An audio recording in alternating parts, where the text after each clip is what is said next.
United States President Donald Trump's tariff moves are raising concern of possible trade war across the globe. Days after Trump announced an additional 25% tariff on steel and aluminium imports earlier this week, China has reacted to the levies, calling it zero-sum mentality. The Chinese Commerce Ministry on February 13 urged the United States to abandon the tariffs, labeling it to a zero-sum mentality and typical unilateralist and protectionist. Chinese Commerce Ministry spokesperson He Yongqian urged the U.S. to reconsider its course of action. The Chinese side noted that on the evening of February 10 in U.S. Eastern Standard Time, the U.S. government announced that it would adjust the tariffs on steel and aluminium imports and resume imposing Trump's 2018 Section 232 steel and aluminium tariffs on its global trading partners, and further increase import tariffs on aluminium products. The U.S. approach is a typical unilateralist and protectionist move.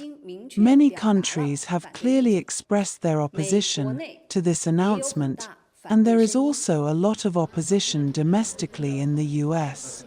In fact, in 2022, the World Trade Organization panel ruled that the U.S. Section 232 tariff measures violated WTO rules, but it has continued not only to retain the original Section 232 steel and aluminium tariffs, it has gone one step further and increased the tariffs on aluminium products.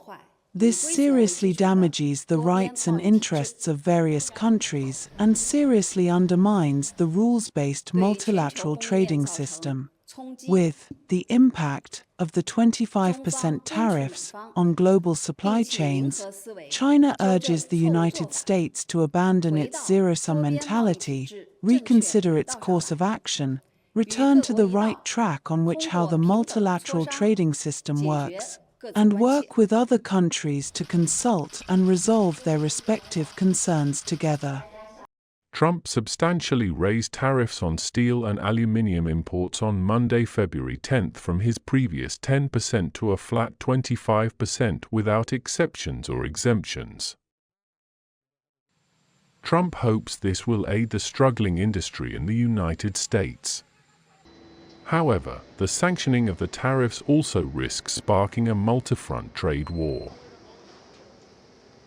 China's Iron and Steel Association said the 25% tariff increase on all steel and aluminium exports to the United States would have an adverse impact on the supply chain of the global steel industry, including China's steel industry, state broadcaster China Central Television reported on Thursday. The measures, due to start in March, will apply to millions of tons of steel and aluminium imports from Canada, Brazil, Mexico, South Korea, and other countries that had been entering the U.S. duty-free under the carve-outs.